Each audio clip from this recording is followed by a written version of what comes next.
Des tirs se poursuivaient ce vendredi côté russe et ukrainien malgré l'entrée en vigueur d'un cessez-le-feu unilatéral décrété par Moscou pour le Noël orthodoxe.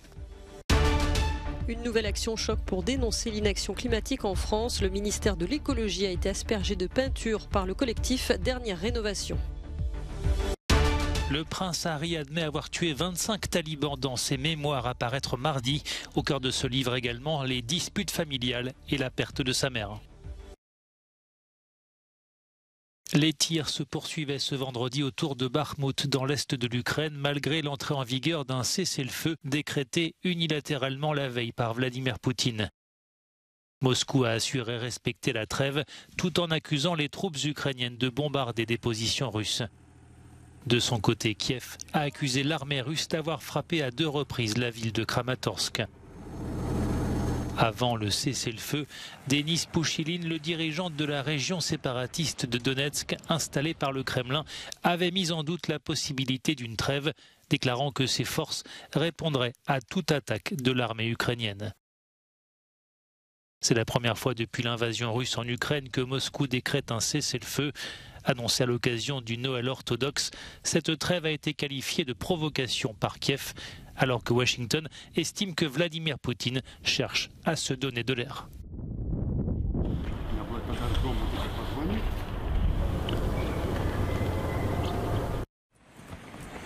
En France, le ministère de l'écologie aspergé de peinture orange. Une action du collectif Dernière Rénovation pour dénoncer l'inaction du gouvernement face au réchauffement climatique. Une scène similaire a eu lieu mercredi à l'hôtel Matignon devant les bureaux de la Première ministre. Le gouvernement est clairement hors la loi. Derrière ces murs se cachent ceux qui décident pour nous, ceux qui nous condamnent. Notre peinture se nettoie. Ils garderont le sang sur leurs mains. Là encore, les militants ont été rapidement interpellés. Pas de quoi entamer leur détermination à se faire entendre. Les activistes climatiques à travers l'Europe se radicalisent. Ils sont en colère contre les hommes et femmes politiques qui sont trop lents à réagir à la crise climatique. Le groupe Dernière Rénovation en France a annoncé de nouvelles actions comme celle-ci. Ils exigent l'isolation thermique de l'ensemble du parc immobilier français d'ici 2040, prévu par la loi et financé par le contribuable. La construction dans le sud de la France d'ITER, le futur réacteur de fusion nucléaire, risque de prendre un sérieux retard. Ce projet international vise à révolutionner la production d'énergie.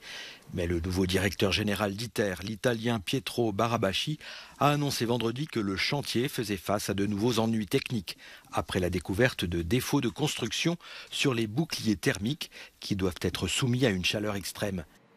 Il va donc falloir réparer et cela pourrait prendre des années, sans compter les conséquences financières. Il tire sa révérence après 30 années à la tête de l'Opéra de Berlin. Le brillant pianiste et chef d'orchestre Daniel Barenboim, atteint d'une maladie neurologique, a annoncé ce vendredi sa démission pour raison de santé. Il avait déjà observé une longue pause en 2022 et renoncé à plusieurs de ses responsabilités. Âgé de 80 ans, le musicien israélo-argentin est reconnu comme l'un des plus grands virtuoses du XXe siècle.